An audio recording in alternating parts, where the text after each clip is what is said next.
Bismillahirrahmanirrahim. Kalau memang ternyata dia sudah merasa mampu, dari sisi materi mampu, dari sisi mental juga mampu, ilmu juga ada, maka silakan dia berpoligami. Tapi jangan dia berpoligami kemudian sembunyi-sembunyi. Ya. Kalau berpoligami, kasih tahu istri. Ya nggak perlu istri tahu. Antum sampai nikah lagi pun istri nggak tahu, nggak ada masalah. Karena demikianlah sunnahnya Nabi dan para sahabat, kalau mereka menikah, istri mereka pada tahu, ya, tidak sembunyi-sembunyi. Kan nggak mesti tahu. Ini kadang-kadang semua apa yang dilakukan oleh suami istri harus tahu. Ini salah, salah. Jangan bilang ini sunnah tapi sembunyi-sembunyi, ya. Tidak sesuai dengan sunnah Nabi SAW. Karena kalau kita poligami kemudian sembunyi-sembunyi, akan timbul banyak kemudaratan. Ya. Ya seperti yang tadi saya sebutkan. Mulai sekarang dia punya istri 2, kan nggak perlu. Kepada istri yang pertama harus tahu, istri yang kedua harus tahu. Enggak. Maka kalau poligami kasih tahu istri. Ya nggak perlu istri tahu. Kasih tahu istri. Enggak. Kasih tahu istri. Nggak perlu. Begini ya, jadi pertanyaan seperti itu kategorinya ini keluhan. Ya kalau tanya gimana hukumnya poligami, hubungannya dengan istri ya jelas siap perang gitu. Itu. Kalau hukum dasar dalam Islam memang jelas boleh, tapi ya boleh dan siap pada resikonya sudah biasa saja, nggak usah. Kalau dosa dan tidak dosa itu ya tergantung, artinya tergantung itu sakit menyakiti itu kan relatif. Kalau suatu haram ya dosa, kalau tidak ya dosa satu ya dihitung satu, masa satu dihitung seumur hidup. Tapi kalau akibatnya seumur hidup itu kan karena apa ya, melankolis lah. Perasaan tersakiti itu kan melankolis, tapi sebetulnya kadang nyakitinya itu tetap satu kali. Misalnya, sebenarnya sebaliknya juga bisa, istri kamu nyakiti kamu. Dasar wong lanang kayak monyet. Itu kan kalimatnya sekali, tapi sakitnya kan berlanjut. Jadi ya sama. Nanti tanyakan malaikat bagian nulis, ini dosanya ditulis berapa ini. Jadi wilayah-wilayah seperti itu yang penanya sampean juga gaya-gayanan dong. Karena apa ya? Problem sosial itu kan memang lazim ya. Jadi kalau milih merantau di Korea misalnya, mungkin cari uang gampang, tapi resikonya jauh dari apa?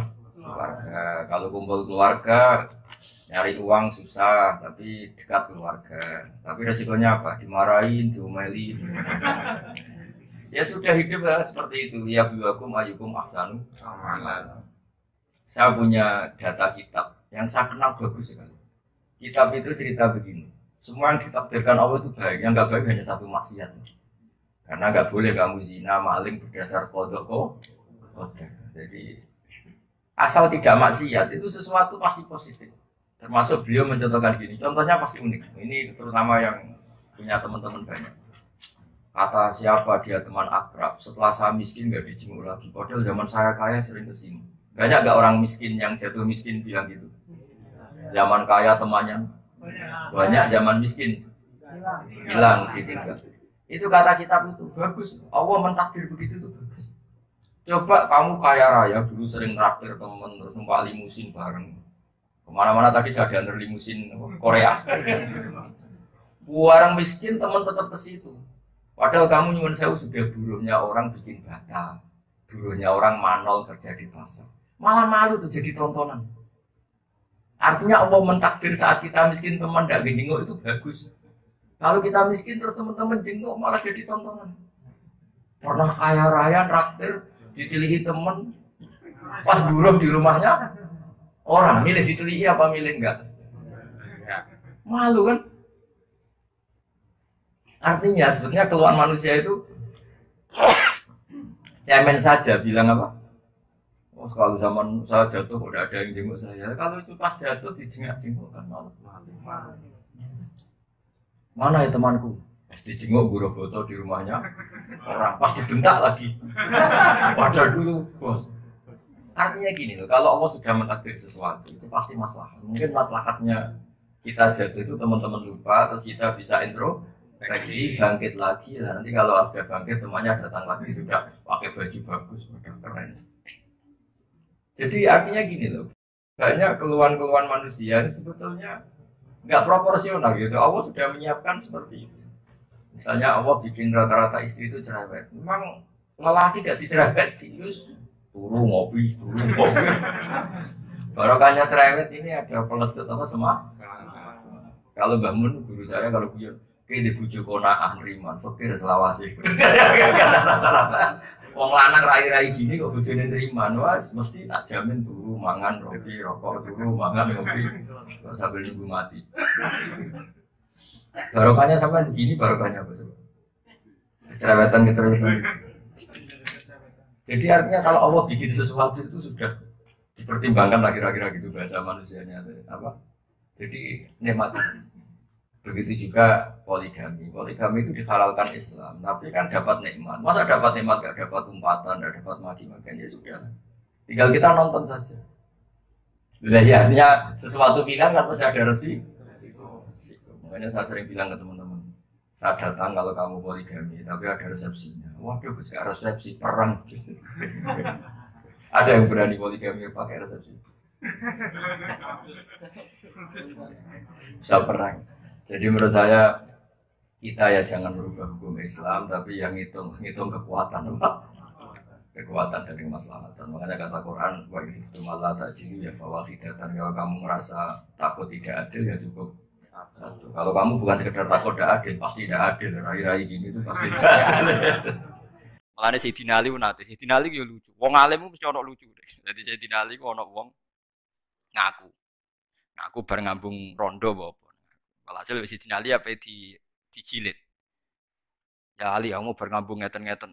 Tapi kalau bariku getut deh, kepengen suci. Jadi Ali ya tenang ya tak jilid. Mungkin bar maksiat. Dijilid itu dicambuk kayak polisi Aceh kan terus. Senengane nyambuk itu yang terus yang tengah Aceh. Barang dicambuk, barang ora pecut mikir. Wis diselesai wong akeh. Ya Amirul Mukminin. Mboten kula wau guyon. Dicolok Mbak Ali. Mbak Ali dicolok. Sayyidina Ali disalahkan sama penasihat-penasihat. Ya Amirul Mukminin kenapa engkau lepas? Nah aku mau pas nyekel ape nyambuk jare ndekne. Artinya saya tadi mau mencambuk dia berdasar omongane ndekne. Lah saiki ndekne mencabut omongane ya tak colok kan. Lho jare penasihat, wong kok pintere ngono maksudnya. Artinya ketika dia mau mencambuk kan berdasar informasi dia kan. Tapi ketika dekne mencabut, penasihatnya seneng tetap dicambuk, merosot gregetan. Tapi cara Ali, yo ora iso ngaku apa nyambuk berdasar omongane dekne. Saiki tak culno ya berdasar omongane. Kamane satu-satu lah. Lah anak nasihat ora cara kula terus mawon lah. Berarti hasud kan? Seneng makan korban kan? Lah iya artinya ngene nek kowe fair, misale Ruhin ngaku, Gus kula riyen nate Gus ngambung rondo. Berarti aku kan terbersit ngandel. Suatu saat Ruhin muni, ora Gus dhisik bodoni. Lah kadang setan iku wis seneng, percaya wae sing kedua goro. Lha kan lucu kan, ketika pertama Ruhin ngomong, kowe ngandel kan mergo omongane Ruhin. Harusnya saat dia mencabut kowe kudu ngandel kalau fair kan. Tapi setan kan ora, senengane kon milih sitok. Lah sitok iku mesti sing suudzon ngono paham nggih. Lha iku setan kan paham. Jadi nak Ruhin jadi togus kalau dia nanti ngabung tiang. Misalnya A ngandel. Suatu saat Ruhin, kau aku kiai. Aku terus orang ngandel.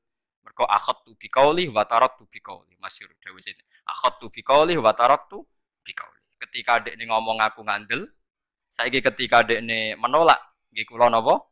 Ngandel. Paham gitu terus niku eling-eling ya. Pokoknya nak ana riwayat sahihah saking Rasulullah sallallahu alaihi wasallam. Kowe kudu ngandel senajan to wa fil qalbi min hasyun. Min hasyun kayak tadi, mujahirin kan kesane tidak Jadi misalnya kowe tau mergawe saurip-uripe bodoni maklaran, suatu saat kowe dadi wong saleh, ki ora usah crito ning anak. Cung aja kaya kowe ora usah biasa. Cung dadi wong sing apik. Sing kok bapak ya lah bapak piye ora piye-piye sawangane kok sawangane kok apik kowe wong kowe di masa depan. Ora pokoke sing netral-netral. Paham ya, ora usah berlebihan diceritani detail ini. Anakmu sebenarnya tetap puber, eling. Anakmu tetap sebenarnya puber. Suatu saat jadi kesempatan zina, kesempatan maling macam-macam. Dan itu kalau dengar dari orang tuanya, dari mbahnya, tetap jadi lisensi, jadi SIM. Dinggo alasan niru, paham ya? Apa meneh iso ngertak. Awas nak bapak ngamuk. Aku yo roh kertune bapak. Wah, malah repot meneh. Lane mulai ngaji niki nggih kudu tunduk mbek riwayat, nggih kudu tunduk mbek napa?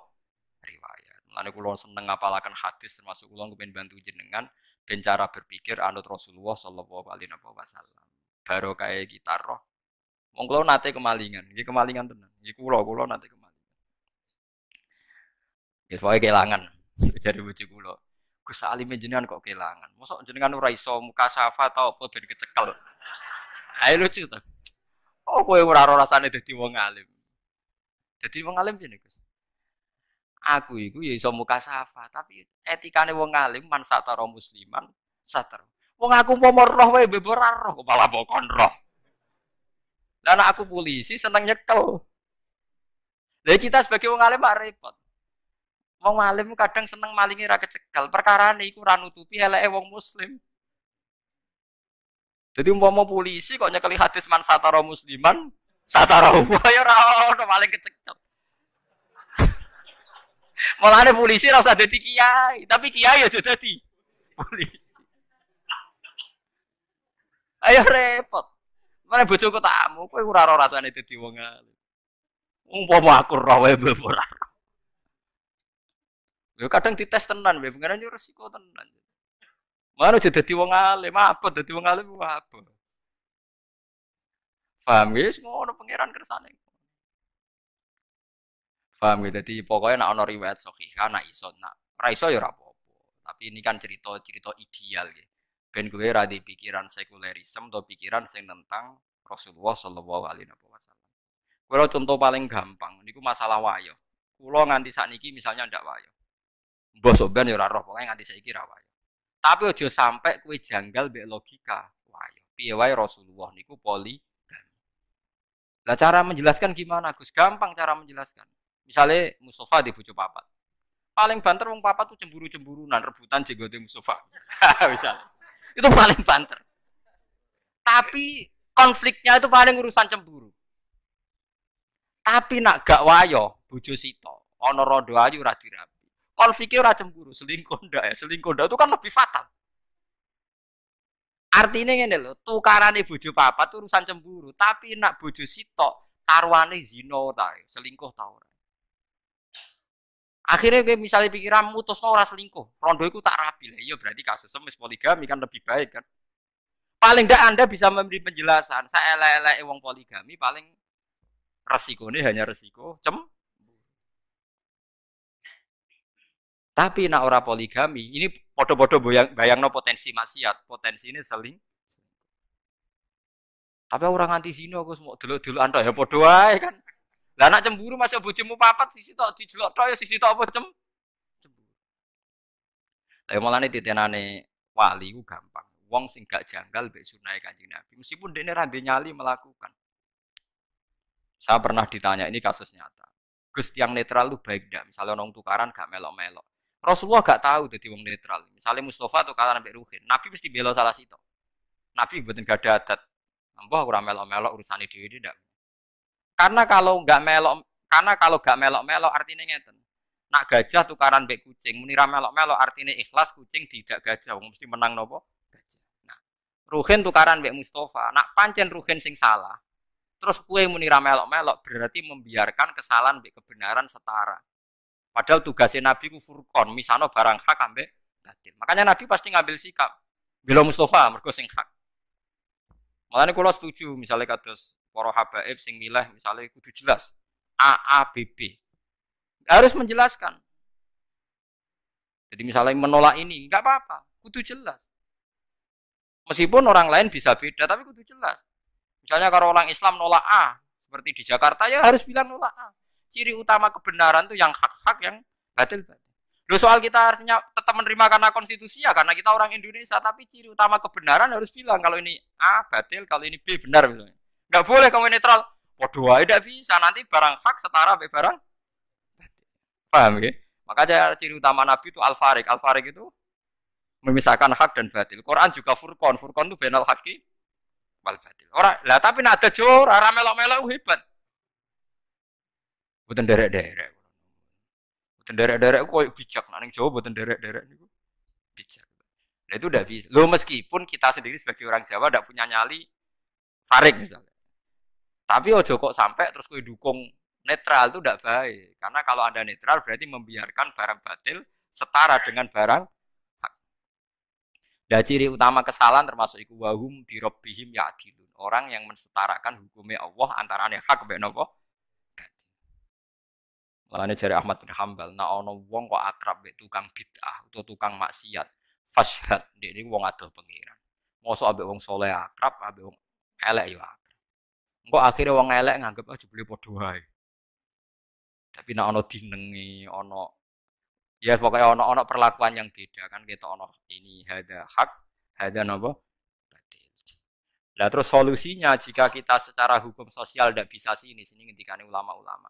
Solusinya adalah saat Anda berdoa sing tenanan. Assalamu alayna wa ala ibadillahis sholihin. Sehingga Allah menyaksikan kita sampai hati kita bahwa kita hanya berkawan sama mereka yang soleh. Assalamu alayna wa ala ibadillah. Mergo ya elek tenan kan. Misale ke ditonggo tukang zina. Terus kowe mbek Mustofa ya apian, silih sepeda motor Mustofa ya oleh digo khutbah. Bareng disilai tonggo tukang zina digone-gone tempat maksiat. Ya oleh. Mboten sekeco sami-sami tonggo. Lah tapi masalah sing sitok nyileh digo tempat lonte, sing sitok digo khutbah. Mbok padakno. Lah kowe sampe ketemu pangeran dadi yo